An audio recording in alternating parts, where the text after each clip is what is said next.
Hi అండి, నమస్తే. Welcome to Anusha education channel. So ఈరోజైతే తెలుగు కంటెంట్కి సంబంధించిన బిట్లు అయితే చూద్దామండి. ఫస్ట్ మన ఛానల్ కనుక ఫస్ట్ టైం కనుక చూస్తున్నట్లే మన ఛానల్ లైక్ చేసి, షేర్ చేసి, సబ్స్క్రైబ్ చేయండి. అదేవిధంగా మన ఛానల్లో మరిన్ని ప్రీవియస్ పేపర్లు కానీ, మాక్ టెస్టులు కానీ, గ్రామర్కు సంబంధించిన బిట్స్ కానీ, అదేవిధంగా లెసన్స్ ప్లానింగ్ కూడా నేను ఆల్రెడీ వీడియో చేశాను, ఒకసారి చూడండి. తర్వాత ఇక్కడ పద్యం వచ్చేసి, ఉరుతర పర్వతాగ్రమం నుండి దృఢంబగు రాతి మీద సత్వరముగ త్రళ్ళి కాయము హతంబగు చేయుట మేలు. గాలిమేపరిధర కేలిడుట బాగు. హుతాశన మధ్య పాతమున్ వరమగు. చారుశీల గుణవర్ణన మరహము కాదు చూడగన్. అంటే చారుశీల గుణవర్ణన అంటే మంచి గుణం విడిచిపెట్టేదానికంటే ఉరుతర పర్వతాగ్రముల నుండి, అంటే ఉరుతర పర్వతం అంటే పర్వతాగ్రము నుండి పైనుంచి దృఢంబగా రాతి మీద సత్వరముగా త్రళ్ళి కాయంబు హతంబు చేయుట మేలు. అంటే ఉరుతర పర్వతాగ్రంకు మీదికి వెళ్ళి దృఢంబుగా అంటే గట్టిగా రాయి మీద పడి చావటం మేలు. తర్వాత గాలిమేపరధర కేలిడుట బాగు. గాలిమేపరధర అంటే ఆదిశేషుడి నోట్లో చెయ్యి పెట్టి చావడం మేలు. నోట్లో కేలిడుట అంటే గాలిమేపరధర కేలిడుట బాగు అంటే ఆ ఆదిశేషుడు నోట్లో పడి చావడం మేలు. అదేవిధంగా హుతాశన మధ్య పాతమున్ వరమగు అంటే అగ్నిలో దుంకి చావడం మేలు అనేది ఇక్కడ మనకు కరెక్ట్ ఆన్సర్. అంటే హుతాశనుడు అంటే అగ్ని, గాలిమేపరుడు అంటే ఆదిశేషుడు అని, ఉరుతర పర్వతాగ్రము అంటే పర్వతము పైనుంచి దుంకడం మేలు. ఎప్పుడు మంచి గుణాన్ని విడిచడం కంటే ఇవి చేయడం మేలు అనేది మనకు ఈ పద్యం యొక్క భావం. ఇది వచ్చేసి సుభాషితాలు అంటే సుభాషిత రత్నావళి ఉంది కదా, ఏనుగు లక్ష్మణ కవి. సో ఆయన రచన నుంచి ఇది తీసుకోవడం జరిగింది పద్యము. తర్వాత ప్రశ్నలు అయితే చూద్దాం. తర్వాత పై పద్యంలో ఏది వదిలిపెట్టకూడదని సూచించాడు? నీతిని, న్యాయాన్ని, సుగుణాన్ని, సత్యాన్ని. మనకు కరెక్ట్ ఆన్సర్ వచ్చేసి సుగుణాన్ని, మంచి గుణాన్ని వదిలిపెట్టడం కంటే చావడం మేలు అని అయితే మనకు ఇక్కడ కవి తెలియజేయడం జరిగింది. తర్వాత పై పద్యంలో ఉత్తమ గుణాలను విడిచిపెట్టడం కంటే ఏది మేలని సూచించాడు? కొండ శిఖరం నుండి బండ మీద పడి చావటం, పాము నోట్లో చేయి పెట్టడం, అగ్నిలో దూకడము, పైవన్నీ కరెక్టే. మనకి ఇక్కడ కరెక్ట్ ఆన్సర్ వచ్చేసి పైవన్నీ కూడా కరెక్టేనండి. తర్వాత పై పద్యంలో గాలిమేపరు దొర అంటే ఎవరు ఇందాక చెప్పుకున్నాం కదా, గాలిమేపరు దొర నోట్లో పెట్టి చావడం మేలు అంటే మనకు ఆదిశేషుడు అనేది కరెక్ట్. తర్వాత పై పద్యంలో హతము అనగా ఏమిటి? మేఘము, అగ్ని, పర్వతము, పాము. కరెక్ట్ ఆన్సర్ వచ్చేసి పర్వతము, అగ్ని. హతము అంటే అగ్ని అనేది కరెక్ట్ ఆన్సర్ అవుతుందండి. తర్వాత గద్యం అనేది చాలా పెద్ద పారాగ్రాఫ్ ఇచ్చిందండి. టైం అయితే వేస్ట్ అవుతుంది, అందుకని అది స్కిప్ చేసి, ఎందుకంటే ప్రతిసారి ఈ గద్యం అయితే రాదు కదా. నెక్స్ట్ ప్రశ్న అయితే చూసేద్దాం. ఇక్కడ క్రింది వానిలో నిషేధార్థక వాక్యం అంటే ఏమిటి? దయచేసి వినండి. ఆహా ఎంత బాగుందో, అల్లరి చేయవద్దు, రమ చక్కగా వ్రాయగలదు. ఇక్కడ మనకు కరెక్ట్ ఆన్సర్ వచ్చేసి అల్లరి చేయవద్దు అనేది మనకు నిషేధార్థకం అవుతుంది. దయచేసి వినండి అనేది ఏమవుతుంది? ప్రార్థనార్థక వాక్యం. ఆహా ఎంత బాగుందో ఆశ్చర్యార్థకం, రమ చక్కగా వ్రాయగలదు అనేది మనకు సామర్థ్యార్థక వాక్యం అనమాట. ఈ వాక్య భేదాలు అయితే మన ఛానల్లో వీడియో అయితే చేయడం జరిగింది, ఖచ్చితంగా చూడండి. మనకు 1 నుంచి 2 మార్కులకి అయితే ఖచ్చితంగా వస్తాయి. తర్వాత అక్కన్య, ఎచ్చోటు. ఇక్కడ ఈ శబ్దము ఇది ఏ సంధి పదాలు? 1 ప్రాతాది సంధి, 2 లులన సంధి, 3 పడ్వాది, 4 త్రిక సంధి. మనకి ఇక్కడ కరెక్ట్ ఆన్సర్ వచ్చేసి త్రిక సంధి అనేది కరెక్ట్ అండి. తర్వాత అమృతం కురిసిన రాత్రి గోరువంకలు అన్నది ఏమిటి? కవితా సంపుటాలు, నాటికలు, కథానికాలు, పద్యకావ్యాలు. అమృతం కురిసిన రాత్రి గోరువంకలు అనేవి కవితా సంపుటాలు అండి. అమృతం కురిసిన రాత్రి వచ్చేసి మనకు తిలక్ అయితే రాయడం జరిగింది. తర్వాత కాలబోధకత లేని వాక్యం ఏమిటి? కాలబోధకత లేని వాక్యం ఏమిటి? 1 క్రియారహిత వాక్యం, 2 క్రియాసహిత వాక్యం, 3 సామర్థ్యార్థక వాక్యం, 4 ఆత్మార్థక వాక్యం. కాలబోధకత లేని వాక్యం ఏదంటే క్రియారహిత వాక్యం అనేది కరెక్ట్ అవుతుంది. తర్వాత మాణిక్య వీణ పాఠ్యాంశ ప్రక్రియ. ఇదైతే ప్రీవియస్ 10th క్లాస్ దండి, అంటే లాస్ట్ ఇయర్ ఉండింది కదా మనకు, ఆ 10th క్లాస్లోని టెక్స్ట్ బుక్ అనేది ఇదనమాట. మాణిక్య వీణ పాఠ్యాంశ ప్రక్రియ ఏమిటి? వచన కవిత, పద్య కవిత, గేయము, నాటిక. మనకు ఇక్కడ కరెక్ట్ ఆన్సర్ వచ్చేసి వచన కవిత అనేది కరెక్ట్ అవుతుందండి. తర్వాత గోరంత దీపాలు ఎవరి రచన? ఇది కూడా 10th క్లాస్కి సంబంధించిన ప్రీవియస్. విద్వాన్ విశ్వం, శ్రీనాథుడు. తర్వాత ఇక్కడ గోరంత దీపాలు ఎవరి రచన? ఇది కూడా మనకు ప్రీవియస్ 10th క్లాస్ టెక్స్ట్ బుక్లో లేదండి. సో విద్వాన్ విశ్వం, శ్రీనాథుడు, పులికంటి కృష్ణారెడ్డి, అలిశెట్టి ప్రభాకరు. గోరంత దీపాలు అనేది పులికంటి కృష్ణారెడ్డి యొక్క రచన అండి. తర్వాత త్వమేవాహము, సినీవాలి, కూనలమ్మ పదాలు గ్రంథాలను రచించిన వారెవరు? ఆరుద్ర, దాశరథి, విశ్వనాథ, గుర్రం జాషువా. కరెక్ట్ ఆన్సర్ వచ్చేసి ఆరుద్ర అనేది కరెక్ట్ అవుతుందండి. తర్వాత అన్నార్థులు అనాథులుండని ఆ నవయుగం అదంత దూరం అని ప్రశ్నించిన కవి ఎవరు? 1 దేవులపల్లి, 2 దాశరథి, 3 శ్రీశ్రీ, 4 తిలక్. కరెక్ట్ ఆన్సర్ వచ్చేసి దాశరథి అనేది కరెక్ట్. తర్వాత ఏనుగుపాడి అన్న జాతీయానికి అర్థం ఏమిటి? ఎంతో ఎక్కువ, చాలా తక్కువ, ఏనుగు న్యాయం, అంత మాత్రము. సో ఏనుగుపాడి ఏంటి? ఏనుగు బలమైంది, పాడి కూడా ఎక్కువ, అంటే ఎంతో ఎక్కువ అనేది కరెక్ట్ ఆన్సర్ అవుతుందండి. తర్వాత వచ్చేసి రేడియో వినిపిస్తూ పని చేయిస్తే కార్మికులు ఎక్కువ పని చేయగలుగుతారు. ఈ వాక్యంలోని అసమాపక క్రియలు ఏమిటి? 1 క్వార్థకము అప్యర్థకం, 2 తమ్మున్నర్థకం ఛేదార్థకం, 3 శత్రార్థకం తమ్మున్నర్థకం, 4 శత్రార్థకం ఛేదార్థకము. మన కరెక్ట్ ఆన్సర్ వచ్చేసి ఆప్షన్ 4 శత్రార్థకము మరియు ఛేదార్థకము. శత్రార్థకం అంటే ఇక్కడ చూడండి, రేడియో వినిపిస్తూ అంటే ఏమవుతుంది మనకు? ఇక్కడ వర్తమానం అవుతుంది, అంటే శత్రార్థకము. ఛేదార్థకం అంటే భవిష్యత్తు, అంటే కార్మికులు ఎక్కువ పని చేయగలుగుతారు అంటే చేస్తారు, అంటే ముందు భవిష్యత్తు గురించి చెప్తున్నాం కాబట్టి మనకు ఛేదార్థకం అనేది కరెక్ట్ అవుతుంది. తర్వాత తెలుగులో మొదటి స్వాతంత్ర వ్యాకరణం ఏమిటి? 1 ఆంధ్ర శబ్ద చింతామణి, 2 ఆంధ్ర భాషాభూషణం, 3 చందోదర్పణం, 4 సారసంగ్రహ గణితము. మనకి ఇక్కడ కరెక్ట్ ఆన్సర్ వచ్చేసి ఆప్షన్ 2 ఆంధ్ర భాషాభూషణం అనేది కరెక్ట్ ఆన్సర్ అండి. తర్వాత వరవిక్రయం నాటక రచయిత ఎవరు? కొడవటిగంటి కుటుంబరావు, కాళ్ళకూరి నారాయణరావు, నార్ల వెంకటేశ్వరరావు, గొల్లపూడి మారుతీరావు. కరెక్ట్ ఆన్సర్ వచ్చేసి కాళ్ళకూరి నారాయణరావు అండి. తర్వాత అర్ధవ్యాకోచానికి ఉదాహరణ ఏది? 1 తైలము, 2 అంతస్తు, 3 ఉద్యోగము, 4 మొక్కజొన్న. సో అర్ధ వ్యాకోచం అంటే ఆ అర్థానికి ఎక్కువ మీనింగ్ వచ్చిందనమాట. వ్యాకోచం అంటే ఎక్కువ, అంటే అప్పట్లో తక్కువ, అప్పట్లో ఒక మీనింగే ఉండేది, ఇప్పుడు ఎక్కువ వచ్చినాయి అనమాట మీనింగ్స్. అంటే తైలము, అప్పట్లో తైలము అంటే నూగుల నూనెను మాత్రమే తైలం అనేది. ఇప్పుడు ఏమంటారు? నూనెని ప్రతిదానికి కొబ్బరి నూనె అంటారు, మనము వంటలు వాడుకునే నూనె అంటారు, తలకు రాసుకునే నూనె అన్నింటినీ కూడా నూనె అయితే తైలం అని అంటున్నారు. కాబట్టి అర్ధవ్యాకోచం అంటే తైలం అనేది కరెక్ట్ ఆన్సర్ అండి. నెక్స్ట్ కందపద్యం అనే పదము ఈ సమాసానికి ఉదాహరణ. విశేషణ పూర్వపద కర్మధారయ సమాసం, విశేషణ ఉత్తరపద కర్మధారయము, సంభావన పూర్వపద కర్మధారయం, 4 అభిభావము. కందపద్యము అనేది మనకు విశేషణ పూర్వపద కర్మధారయ సమాసం. సో ఇక్కడ విశేషణం ఏంటంటే కంద అనేది విశేషణం అవుతుందండి. ఆ విశేషణం ఎక్కడుంది? పూర్వపదంలో ఉంది, అంటే ఇక్కడ పూర్వపదంలో ఉంది, కాబట్టి ఇది విశేషణ పూర్వపద కర్మధారయ సమాసం అనేది కరెక్ట్ అవుతుంది. తర్వాత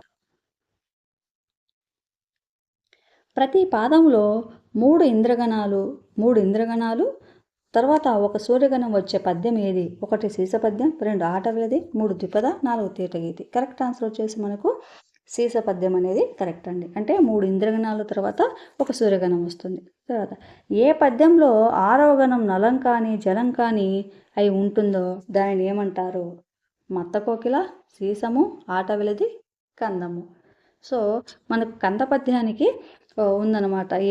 ఏంటంటే 6వ గణము నలము కానీ జగనము కానీ ఖచ్చితంగా రావాలి, బేసి సంఖ్య జగనం కూడా రాకూడదు. సో ఇవన్నీ కూడా మనకు కందపద్యానికైతే ఉదాహరణలు అన్నమాట. తర్వాత వచ్చేసి మత్యము పదానికి సరైన వికృతి ఏమిటి? 1 మచ్చి, 2 మత్తము, 3 మత్యము, 4 మత్స్యము. కరెక్ట్ ఆన్సర్ వచ్చేసి మత్స్యము అనేది కరెక్ట్ అవుతుందండి.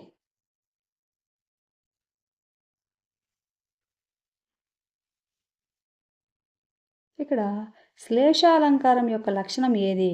ఒకటి సామాన్య విషయాన్ని విశేషంతో సమర్థించడం, 2 ఉపమానానికి ఉపమేయంతో పోలిక చెప్పడం, 3 నానార్థాలు కలిగి ఉండి అలంకారము, 4 హల్లుల వెంటనే అర్థభేదంతో రావడము.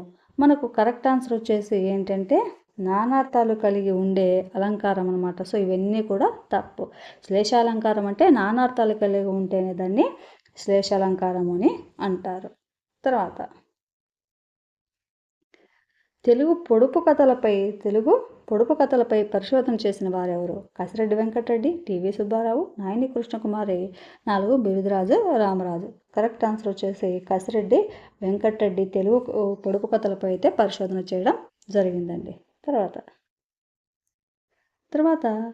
సింహాసన ద్వాంత్రిషిక అనే కథాకావ్యాన్ని రాసింది ఎవరు? 1 కొరవి గోపరాజు, 2 గరిమెళ్ళ సత్యనారాయణ, 3 బసవరాజు అప్పారావు, 4 చిలకమర్తి లక్ష్మీ నరసింహం. ఇది ప్రీవియస్ స్టేట్లో కూడా 2 సార్లు అయితే అడగడం జరిగిందండి. ఎవరు అంటే కొరవి గోపరాజు అనేది కరెక్ట్ ఆన్సర్. తర్వాత పాకుడురాలు నవలను రచించింది ఎవరు? సో ఈ పాకుడురాలు అనే రచనకే కేంద్రీయ జ్ఞానపీఠ అవార్డు అయితే రావడం జరిగింది. ఎవరు? C Narayana Reddy, Vishwanatha Satyanarayana, Ravuri Bharadwaj, 4 Devulapalli Krishnasastri. Correct answer వచ్చేసి రావూరు భరద్వాజు అండి. అదే మనకు సి నారాయణ రెడ్డి గారికి వచ్చి విశ్వంభర అనే రచనకు జ్ఞానపీఠ అవార్డు వచ్చింది. విశ్వనాథ సత్యనారాయణ గారికి వచ్చేసి శ్రీమద్ రామాయణం కల్పవృక్షానికి ఈయనకు జ్ఞానపీఠ వచ్చింది అనమాట. సో విశ్వనాథ, శ్రీనారాయణ, రావూరు భరద్వాజ్ ఈ ముగ్గురికి జ్ఞానపీఠ అవార్డు అయితే రావడం జరిగిందండి తెలుగులో. తర్వాత కేతిగాడు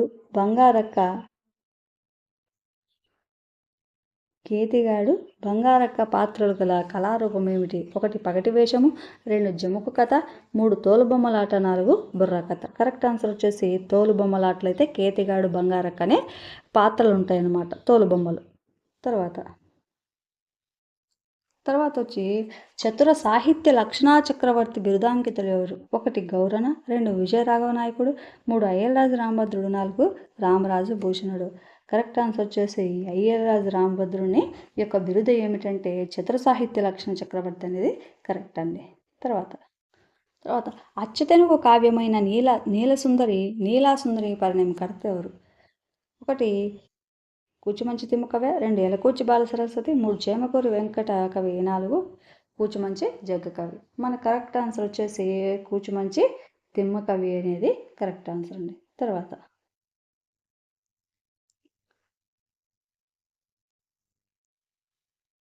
కంఠం పెదవుల కదలికల వల్ల ఏర్పడేది ఏవి?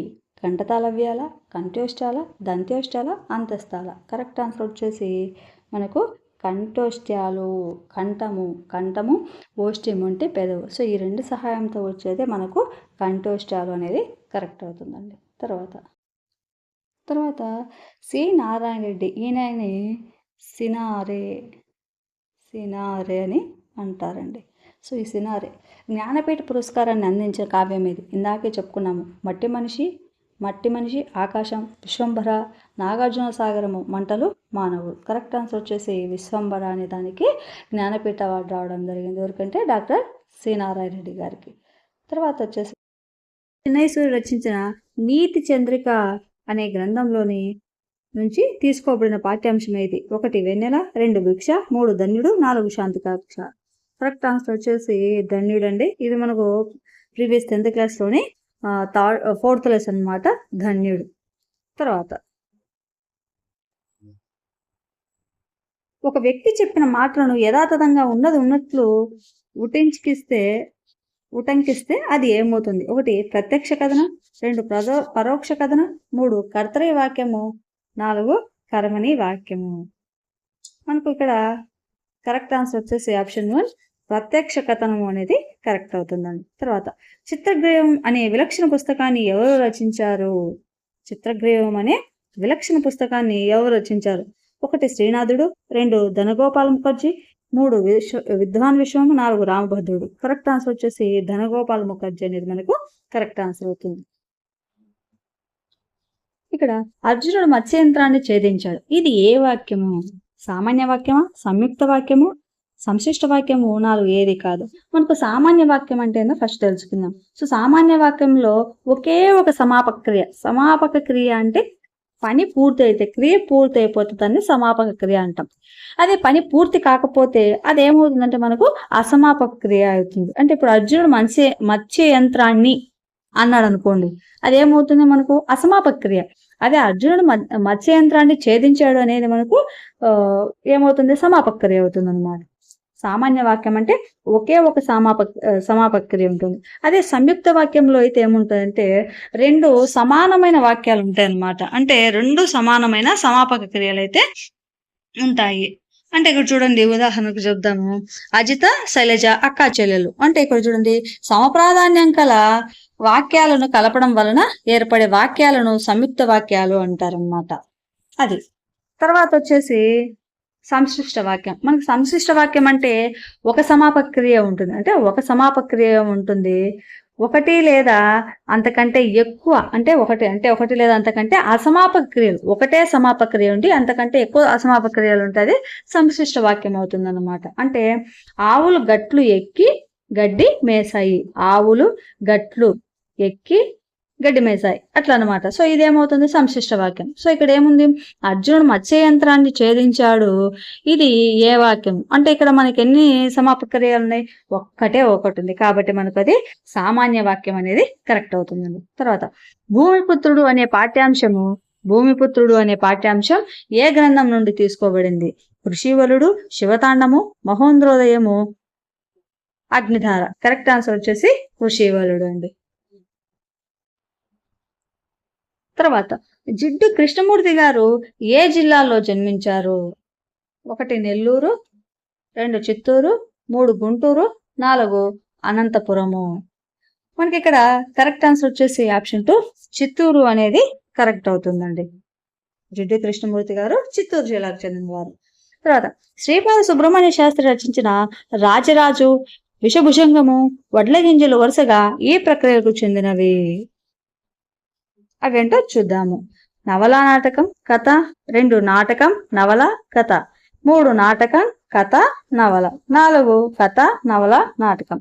ఇక్కడ చూడండి, రాజరాజు అనేది ఏమవుతుంది మనకు ఇక్కడ నాటకం అండి. సో రాజరాజము అనేది, ఈ రాజరాజు అనేది నాటకం, విషభుజంగం అనేది నవల, వడ్ల గింజలు అనేది కథ. కాబట్టి ఆ కరెక్ట్ ఆన్సర్ వచ్చేసి మనకు ఆప్షన్ 2 అనేది కరెక్ట్ అవుతుందండి. తర్వాత కాళ్ళు లేవని నడుస్తుంది, లేవు గాని నడుస్తుంది, కళ్ళు లేవు గాని ఏడుస్తుంది అన్న పొడుపు కథకు సమాధానం. కాళ్ళు లేవు గాని నడుస్తుంది, కళ్ళు లేవు గాని ఏడుస్తుంది అన్న పొడుపు కథ ఏమిటి? 1 ఆకాశం, 2 మేఘము, 3 ప్రమిద, 4 ఉప్పు. కరెక్ట్ ఆన్సర్ వచ్చేసి మేఘం. సో కాళ్ళు లేవు కానీ ఒక చోటు నుండి ఒక చోటుకు ప్రయాణం చేస్తుంది, కళ్ళు లేవు కానీ ఏడుస్తుంది అంటే వర్ష రూపంలో మనకు కిందకు వస్తుంది. Correct answer. తర్వాత తంగిరాల వెంకట సుబ్బారావు ఏ కళారూపంపై పరిశోధన చేశారు? ఆప్షన్ చూస్తే 1 బుర్రకథ, 2 యక్షగానము, 3 వీరగాథలు, 4 కూచిపూడి. కరెక్ట్ ఆన్సర్ వచ్చేసి వీరగాథల పైన తంగిరాల వెంకట సుబ్బారావు గారు పరిశోధన అయితే చేయడం జరిగిందండి. తర్వాత గంగమ్మ జాతర ఏ జిల్లాలో ప్రసిద్ధి? అనంతపురము, నెల్లూరు, కర్నూలు, చిత్తూరు. కరెక్ట్ ఆన్సర్ వచ్చేసి ఆప్షన్ 4 చిత్తూరు అండి. తర్వాత తూర్పు భాగవతం అని పేరు పొందిన కళారూపం ఏమిటి? 1 బుర్రకథ, 2 యక్షగానం, 3 వీధి భాగవతం, 4 హరికథ. కరెక్ట్ ఆన్సర్ వచ్చేసి వీధి భాగవతం. తర్వాత వడ్డాది సుబ్బారాయ కవి కలం నుండి జాలువారిన ప్రసిద్ధి నాటకం ఏది? భక్త చింతామణి, వేణి సంహారం, రోషనార, సత్యహరిశ్చంద్రుడు. కరెక్ట్ ఆన్సర్ వచ్చేసి మనకు భక్త చింతామణి అనేది కరెక్ట్ అవుతుందండి. తర్వాత రాజశేఖర శతకము ఎవరు రాశారు? రాజశేఖర శతకం అండి. రాజశేఖర చరిత్ర వచ్చేసి మనకు ఎవరు? కందుకూరి వీరేశలింగం. ఇక్కడ చూడండి, శతకం ఎవరు రాశారు? సత్యవోళ సుందర కవి, ఎలకోచి బాల సరస్వతి, 3 కొండూరు వీరరాఘవాచార్యులు, 4 ఏలూరుపాటి అనంతమార్తులు. మన కరెక్ట్ ఆన్సర్ వచ్చేసి సత్యవోలు సుందర కవి అనేది కరెక్ట్, రాజశేఖర శతకం. తర్వాత గజల్ ప్రక్రియలో చివరి చరణాన్ని ఏమంటారు? మత్ల, మక్త, తకల్లసు, కసీదా. మనకు కరెక్ట్ ఆన్సర్ వచ్చేసి మక్త అనేది కరెక్ట్ ఆన్సర్ అండి. తర్వాత తర్వాత తుమ్ము కుర్రలు. తుమ్ము కుర్రలు ఇది ఏ సమాసము? విశేషణ పూర్వపద కర్మధారయ సమాసమా? విశేషణ ఉత్తరపద కర్మధారయ సమాసమా? ఉపమాన పూర్వపద కర్మధారయ సమాసం, ఉపమానోత్తర పద కర్మధారయ సమాసం. మనకు విశేషణోత్తర పదము అంటే విశేషణ ఉత్తర పదంలో కర్మధారయ సమాసం అనేది మనకు కరెక్ట్ అవుతుంది. తర్వాత ధర అనే పదానికి నానార్థ రూపం ఏది? ఆకాశం, పాదము, శరీరము, మెదడు. ఇక్కడ మనకు కరెక్ట్ ఆన్సర్ వచ్చేసి ఆప్షన్ 4 మెదడు అనేది కరెక్ట్ అండి. తర్వాత ఒకే ఒక సమాపక క్రియ కలిగి 2 లేదా అంతకంటే ఎక్కువ అసమాపక క్రియలు కలిగిన వాక్యాన్ని ఏమంటారు? సామాన్య వాక్యమా, సంశిష్ట వాక్యము, సంయుక్త వాక్యము, పైవేవి కాదు. కరెక్ట్ ఆన్సర్ వచ్చేసి పైవేవి కాదు. సో సంశిష్ట వాక్యానికి అయితే ఒకే ఒక సమాపక క్రియ ఉంటుంది, 1 లేదా అంతకంటే ఎక్కువ. ఇక్కడ 2 లేదా అంతకంటే ఎక్కువ ఉందండి, కానీ 1 లేదా అంతకంటే ఎక్కువ ఉంటేనే మనకు సంశిష్ట వాక్యం అవుతుంది. కాబట్టి పైవేవి కూడా కాదని ఇక్కడ కరెక్ట్ ఆన్సర్. తర్వాత వానలు కురిసి పంటలు బాగా పండాయి అనే వాక్యంలో కురిసి అనేది క్రియ ఏ అర్థంలో వాడబడింది? సంభావన, నిశ్చయార్థము, హేత్వార్థము, నిర్ధారణ. కరెక్ట్ ఆన్సర్ వచ్చేసి హేత్వార్థము. ఎందుకంటే పంటలు బాగా పండడానికి ఏది తోడ్పడుతుంది అంటే మనకు వానలు కురవడం అనేది, అంటే హేతు అంటే కారణం అన్నమాట. సో ఇక్కడ మనకు హేత్వార్థకం అనేది కరెక్ట్ అవుతుందండి. తర్వాత నువ్వు అతనితో నువ్వు వస్తానన్నావు. ఈ వాక్యంలో పరోక్షానుకృతి వాక్యం ఇలా ఉంటుంది. నువ్వు అతనితో నేను వస్తానన్నావు, నువ్వు అతనితో నువ్వు వస్తాన్నావు, అతనితో నువ్వు వస్తానన్నావు, తనతో వస్తానని నువ్వు అతనితో అన్నావు. కరెక్ట్ ఆన్సర్ వచ్చేసి నువ్వు అతనితో నేను వస్తానని అన్నావు అనేది మనకు కరెక్ట్ ఆన్సర్ అవుతుందండి. సో ఇవి మనకు ఇంగ్లీష్లో కూడా ఇలాంటి బిట్లు అయితే ఉన్నాయన్నమాట. తర్వాత వచ్చేసి దిగంతులకు శివైక్యం చెందు అన్న మాటల్లో జరిగిన అర్థ పరిణామము ఏమిటి? లక్ష్యార్థ సిద్ధి, సభ్యోక్తి, అర్ధ సంకోచం, లోక నిరుక్తి. కరెక్ట్ ఆన్సర్ వచ్చేసి మనకు సభ్యోక్తి. మొక్కజొన్న, నారద సింహాచలం, చక్రకేలి వీటికి ఉదాహరణ. సంభోక్తి, అలంకారిక ప్రయోగము, లక్ష్యార్థ సిద్ధి, లోక నిరుక్తి. మనకు ఇక్కడ కరెక్ట్ ఆన్సర్ వచ్చేసి ఆప్షన్ 4 లోక నిరుక్తి అనేది కరెక్ట్ ఆన్సర్ అవుతుంది.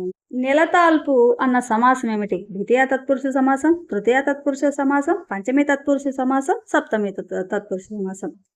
నెలని తాల్పు, నిన్ను అనేది వస్తుంది అనమాట. నేలను తాల్పు అంటే ద్వితీయ తత్పురుష సమాసం అనేది మనకు కరెక్ట్ ఆన్సర్ అవుతుంది. తర్వాత విభక్తి పరమైనప్పుడు గోయి పభృతుల తుది అక్షరం ఏమిటి?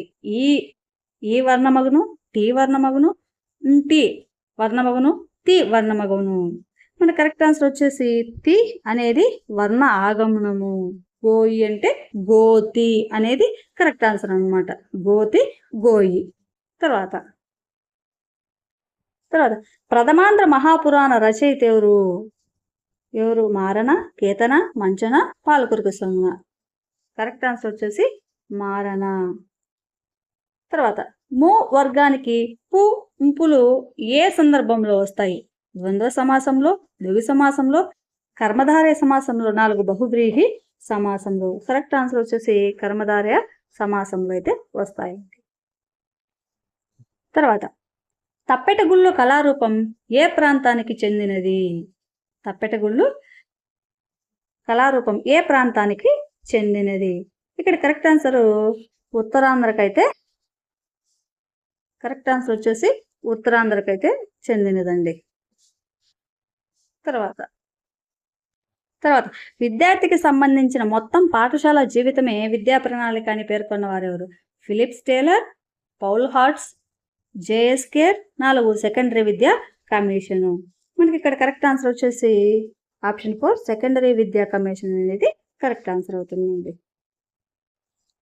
తర్వాత పాఠశాలకు సమాజానికి మధ్య సన్నిహిత సంబంధాన్ని ఏర్పరచడం ఏ ప్రణాళిక ముఖ్య లక్షణము? విద్యా ప్రణాళిక, సంస్థాగత ప్రణాళిక, విషయ ప్రణాళిక, వార్షిక ప్రణాళిక. కరెక్ట్ ఆన్సర్ వచ్చేసి సంస్థాగత ప్రణాళిక అనేది కరెక్ట్ ఆన్సర్ అవుతుందండి. తర్వాత వ్యక్తి సర్వతోముఖాభివృద్ధికి కావలసిన అన్ని సామర్థ్యాలు, నైపుణ్యాలను నిర్ధారణ చేసేది ఏమిటంటే ఆప్షన్ 3 మూల్యాంకనం అనేది కరెక్ట్ ఆన్సర్ అవుతుందండి. తర్వాత భాషలో సాహిత్య అభిరుచి పెంపొందించుకున్న విద్యార్థి పాల్గొనే కార్యక్రమంలో చేరనిది ఏమిటి? 1 కవి సమ్మేళనాల్లో పాల్గొనుట, 2 అష్టావధానాల్లో పాల్గొనుట, రోజు సాధారణ వార్తా పఠనం చేయటం, 4 గ్రంథాలయ వారోత్సవాల్లో పాల్గొనుట. మనకి ఇక్కడ కరెక్ట్ ఆన్సర్ వచ్చేసి ఆప్షన్ 3 రోజు సాధారణ వార్తా పఠనం చేయటం ద్వారా జరుగుతుందన్నమాట. తర్వాత మాట్లాడే భాషకు రాసే భాషకు ఎక్కువ తేడా ఉండరాదు అన్నది ఏ భాష ముఖ్య ఉద్దేశము? గ్రాంధికమా, ప్రామాణికం, వ్యవహారికము, మాండలికము? కరెక్ట్ ఆన్సర్ వచ్చేసి వ్యవహారికం. అంటే మాట్లాడే భాషకు రాసే భాషకు ఎక్కువ తేడా ఉండరాదు, అది వ్యవహారికం. తర్వాత లింగ్విస్టిక్ సర్వే ఆఫ్ ఇండియా గ్రంథకర్త ఎవరు? Bhadradri Krishnamurthy, bishop Caldwell, sir George Grierson, 4 marks Muller. Correct answer వచ్చేసి సర్ జార్జ్ గ్రియర్సన్ అనేది కరెక్ట్ ఆన్సర్ అండి. తర్వాత సంపాదనవాదమునకు నేపథ్యాధారం ఏమిటి? మనోవిజ్ఞాన శాస్త్రంలోని సంపాదనవాదం, తత్వశాస్త్రంలోని అనుభవవాదం, 3 చరిత్రలోని ఛాందసవాదం, 4 హేతువాదం. కరెక్ట్ ఆన్సర్ వచ్చేసి మనకు తత్వశాస్త్రంలోని అనుభవవాదము అనేది కరెక్ట్ ఆన్సర్ అయితే అవుతుంది. తర్వాత ఉపాధ్యాయుడు చురుకుగా ఉండి విద్యార్థి స్తబ్దుడుగా ఉండే బోధనా పద్ధతి ఏమిటి? ప్రాజెక్టు పద్ధతి, ఉపన్యాస పద్ధతి, ప్రశ్నోత్తర పద్ధతి, 4 చర్చా పద్ధతి. ఇక్కడ మన కరెక్ట్ ఆన్సర్ వచ్చేసి ఉపన్యాస పద్ధతి అనేది కరెక్ట్ అవుతుందండి. తర్వాత బోధనకు ముందు ప్రణాళికను తయారు చేయనప్పుడు ఉపాధ్యాయుడు వేనిని ఆధారంగా తీసుకుంటాడు? 1 గమ్యాలు, 2 ఉద్దేశాలు, 3 లక్ష్యాలు, 4 స్పష్టీకరణలు. మనకి ఇక్కడ కరెక్ట్ ఆన్సర్ వచ్చేసి ఆప్షన్ 3 లక్ష్యాలు అనేది కరెక్ట్ అవుతుంది. తర్వాత పద్యాలను, గద్యాలను, గేయాలను ఎడతెగక పలికించుట వలన పిల్లల్లో కలిగే శక్తి ఏమిటి? లేఖన శక్తి, శ్రవణ శక్తి, భాషణ శక్తి, 4 ఉచ్చారణ శక్తి. కరెక్ట్ ఆన్సర్ వచ్చేసి ఉచ్చారణ శక్తి అనేది కరెక్ట్ అవుతుంది. తర్వాత ఆధునిక కాలంలో విద్యార్థుల మానసిక స్థితిని దృష్టిలో ఉంచుకొని ఈ భాషా నైపుణ్యం చివరిగా నేర్పాలి? శ్రవణం, లేఖనం, పఠనం, భాషణం. కరెక్ట్ ఆన్సర్ వచ్చేసి లేఖనం అనేది కరెక్ట్ అవుతుందండి. తర్వాత జాతీయాలు, నుడికారాలు అంటే ఏంటి? సాహిత్య జ్ఞానము, భాషా జ్ఞానము, వ్యాకరణ జ్ఞానము, తర్వాత సూత్ర జ్ఞానము. మనకి ఇక్కడ కరెక్ట్ ఆన్సర్ వచ్చేసి భాషా జ్ఞానము అనేది కరెక్ట్ అవుతుందండి. తర్వాత శబ్దం, భావం, వస్తువు అనే 3 అవగాహన కల్పించే పఠనం ఏది? ప్రకాశ పఠనము, విస్తార పఠనము, క్షుణ్ణ పఠనము, మౌన పఠనము. మనకు కరెక్ట్ ఆన్సర్ వచ్చేసి ఆప్షన్ 3 క్షుణ్ణ పఠనము అనేది కరెక్ట్ అవుతుందండి. తర్వాత హేతువాదాన్ని స్వీకరించి మానవుడికి భాష స్వతసిద్ధంగా అలవడుతుంది అన్నదెవరు? Bloomfield, యాస్కాచార్యుడు, marks Muller, నోమ్ Chomsky. Correct answer వచ్చేసి నోమ్ చామ్స్కీ అనేది కరెక్ట్ అవుతుందండి. తర్వాత విద్యార్థులు వసుచరిత్ర ప్రబంధంలోని గిరిక, వసురాజు పాత్రల తీరుతెన్నులను తెలుసుకోగలిగిన ఇది ఏ లక్ష్యానికి చెందును? సాహిత్య జ్ఞానము, అవగాహన, రసానుభూతి, భాషాభిరుచి. కరెక్ట్ ఆన్సర్ వచ్చేసి రసానుభూతి అనేది మనకు కరెక్ట్ అవుతుందండి.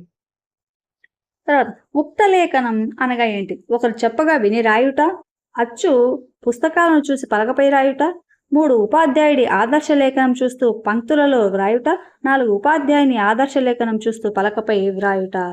మనకు ఉక్త లేఖనము అంటే ఒకరు చెప్పగా విని రాయుట, అంటే మనము డిక్టేషన్ లాంటిది అనుకోండి. తర్వాత మన రాష్ట్రంలో నివసిస్తున్న ఇతర రాష్ట్రాల విద్యార్థులకు తెలుగు భాష ఇలా బోధించబడుతుంది: ప్రథమ భాషగా, ద్వితీయ భాషగా, తృతీయ భాషగా, 4 పై పన్నీయు కూడా.